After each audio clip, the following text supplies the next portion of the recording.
Bismillahirrahmanirrahim. Assalamualaikum warahmatullahi wabarakatuh. Baik, ketemu lagi saya Muhardi Yaha, guru pendidikan agama Islam di UPT SMP Negeri 5 Bangkala, Kabupaten Jeneponto. Baik, kali ini kita akan membahas materi kita, yaitu iman kepada kitab-kitab Allah Subhanahu wa Ta'ala. Nah, tujuan pembelajaran kita pada kali ini adalah, yaitu anakku sekalian, dibentuk menjadi 4 kelompok. Nah, setiap kelompok terdiri dari 5 orang. Kemudian yang kedua, anakku sekalian bersama kelompoknya melakukan pengamatan dari permasalahan yang ada di buku paket yang berkaitan dengan pengertian iman kepada kitab-kitab Allah Subhanahu wa Ta'ala, nama-nama kitab-kitab Allah Subhanahu wa Ta'ala, dan nama-nama para nabi penerima kitab-kitab Allah Subhanahu wa Ta'ala. Oke, baik, kita memasuki materi bahasan kita. Yang pertama adalah pengertian iman kepada kitab-kitab Allah Subhanahu wa Ta'ala. Kemudian kedua, macam-macam kitab Allah dan bahasanya. Kemudian hikmah beriman kepada kitab-kitab Allah. Dan yang keempat, dalil nakli iman kepada kitab-kitab Allah. Baik, anak sekalian, kita membahas materi bahasan kita yang pertama, yaitu pengertian iman kepada kitab-kitab Allah. Nah, iman kepada kitab-kitab Allah berarti percaya dan yakin dengan sepenuh hati bahwa Allah Subhanahu wa Ta'ala telah menurunkan kitab-kitabnya kepada para rasul sebagai pedoman hidup manusia agar dapat meraih kebahagiaan dunia dan akhirat. Jadi, kitab-kitab Allah diturunkan yaitu sebagai pedoman hidup manusia, ya. Baik, anakku sekalian, kita melangkah ke yang kedua, macam-macam kitab-kitab Allah.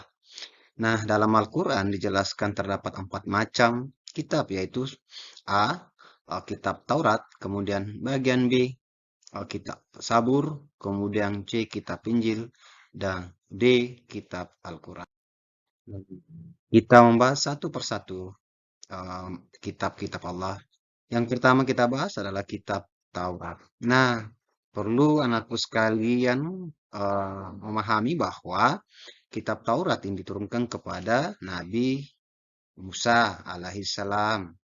Oke, baik. Nah, untuk apa diturunkan kitab Taurat kepada Nabi Musa alaihissalam? Nah, yang pertama adalah untuk membimbing Bani Israel.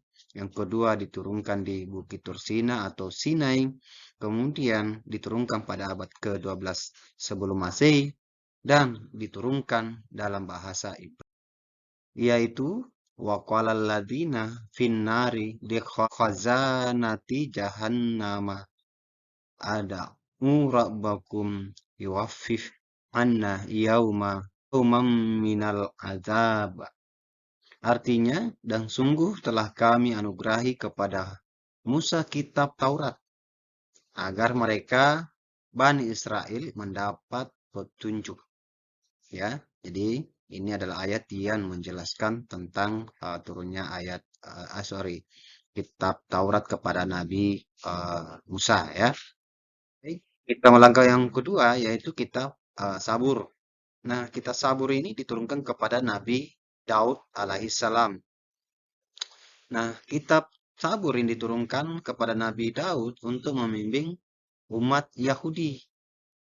Nah, diturunkan di daerah Yerusalem, diturunkan pada abad ke-10 sebelum Masehi, diturunkan dalam bahasa Kipti. Ya, baik. Nah, penjelasan mengenai tentang kitab Sabur terdapat pada Quran surah Al-Isra, ya. Yuk kita sama-sama membaca, ya.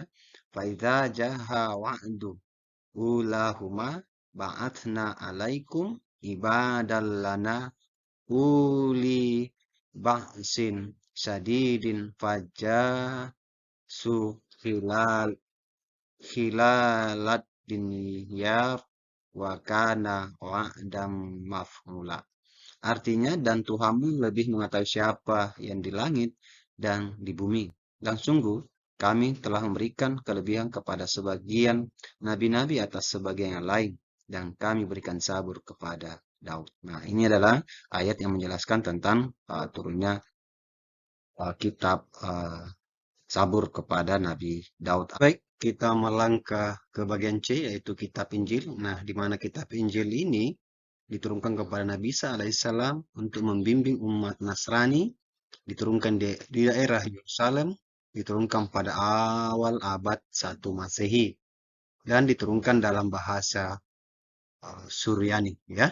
Jadi ini adalah kitab Injil yang diturunkan kepada Nabi Isa alaihissalam.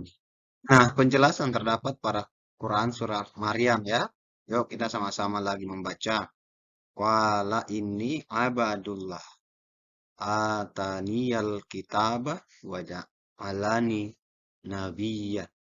Artinya, dia Isa berkata, sesungguhnya aku hamba Allah, dia memberiku kitab Injil dan dia menjadikan aku seorang nabi. Nah, ini adalah ayat yang menjelaskan tentang kitab Injil yang diturunkan kepada uh, Nabi Isa, ya. Baik, yang terakhir di bagian D, kitab Al-Quran. Nah, kitab Al-Quran ini sendiri diturunkan pada Nabi Muhammad SAW. Nah, sebagai kitab penyempurna untuk membimbing seluruh umat manusia. Diturunkan di kota Mekah dan Madinah. Kemudian diturunkan pada abad 7 Masehi secara beransur-ansur dan diturunkan dalam bahasa Arab. Nah, ini adalah perbedaan antara kitab-kitab sebelum Al-Quran. Kalau kitab-kitab sebelum Al-Quran diturunkan hanya untuk umatnya. Sementara Al-Quran diturunkan kepada Nabi Muhammad SAW, itu diturunkan untuk membimbing seluruh umat manusia. Baik, anakku sekalian, jadi ini adalah penjelasan kitab penyempurna, ya, terdapat pada Quran surah Ali Imran. Yuk kita sama-sama membaca lagi. Nazzala alaikal kitaba bil haqqi musaddiqan lima baina yadayhi wa anzalat taurata wal injil. Nah, artinya dia menurunkan kitab Al-Quran kepada Muhammad yang mengandung kebenaran, membenarkan kitab-kitab sebelumnya dan menurunkan Taurat dan Injil. Nah, itu anakku sekalian terkait dengan kitab-kitab, kemudian nama-nama kitab dan para nabi yang menerima kitab-kitab yang diturunkan oleh Allah Subhanahu. Kemudian kita lanjutkan lagi, yaitu hikmah beriman kepada kitab-kitab Allah Subhanahu wa taala. Nah, yang pertama adalah memberikan petunjuk kepada manusia mana yang benar dan mana yang salah. Nah, ini adalah hikmah, ya, diturunkannya kitab-kitab Allah Subhanahu wa taala. Kemudian yang kedua, pedoman agar manusia tidak berselisih dalam menentukan kebenaran. Kemudian yang ketiga, memberikan informasi sejarah kehidupan orang-orang terdahulu. Hal ini bisa menjadi pelajaran hidup yang berharga bagi umat manusia saat ini. Ya. Kemudian yang keempat, ya, manusia dapat mengetahui betapa besarnya perhatian dan kasih sayang Allah Subhanahu wa taala kepada para hamba dan makhluknya. Kemudian yang kelima, manusia yang beriman akan dapat mengetahui dan membedakan mana yang baik dan mana yang buruk. Karena dalam kitab dijelaskan tentang perilaku yang baik dan buruk. Kemudian yang keenam dan yang terakhir, mensyukuri segala anugerah dan nikmat Allah Subhanahu wa taala, termasuk pemberian petunjuk yang benar melalui kitab-kitabnya. Baik, kita melangkah ke pokok bahasan kita, yaitu dalil nakli iman kepada kitab-kitab Allah. Terdapat dalam Quran surah Al-Baqarah ayat 136, yang artinya, katakanlah, kami beriman kepada Allah dan kepada apa yang diturunkan kepada kami dan kepada apa yang diturunkan kepada Ibrahim, Ismail, Ishak, Yakub dan anak cucunya, dan kepada apa yang diberikan kepada Musa dan Isa, serta kepada apa yang diberikan kepada nabi-nabi dari Tuhan mereka. Kami tidak membeda-bedakan seorang pun di antara mereka, dan kami berserah diri kepadanya. Nah, inilah dalil, ya, yang terdapat dalam Quran surah Al-Baqarah ayat 136, ya. Kemudian yang kedua adalah Quran surah An-Nisa ya 136 ya. Jadi kita membaca lagi bahwa dalam surah An-Nisa ini adalah yang artinya wahai orang-orang yang beriman, tetaplah beriman kepada Allah dan Rasulnya Muhammad dan kepada kitab Al-Quran yang diturunkan kepada Rasulnya serta kitab yang diturunkan sebelumnya. Barang siapa ingkar kepada Allah, malaikat-malaikatnya, kitab-kitabnya, rasul-rasulnya, dan hari kemudian, maka sungguh orang itu telah sesat sangat jauh. Baik, sekian dan terima kasih. Sampai di sini perjumpaan kita pada pertemuan kita kali ini.